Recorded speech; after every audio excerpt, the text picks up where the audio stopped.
Hi guys, in this video we are looking at a method to reduce your audio in a certain section of the clip without adjusting everything in one go. Let's get into it. Okay, so what it is, we want to reduce a certain section of the audio without adjusting everything in one go. So of course we can drag the whole clip up and down. It's kind of lagging a bit, I think. Okay, we can drag it up and down. You will know about this. Add the keyframes, press an option key, and you just want to lower that section of the audio. So it fades out at that section for whatever reason you want that. But there's an alternative method to it. You don't have to use the keyframes. So we can just undo that. Okay, we'll put some audio. We'll put it to so it's really high, just drag it.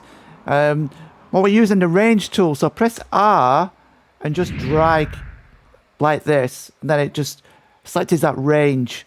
Okay, and now we just drag that, and that is the magic in it.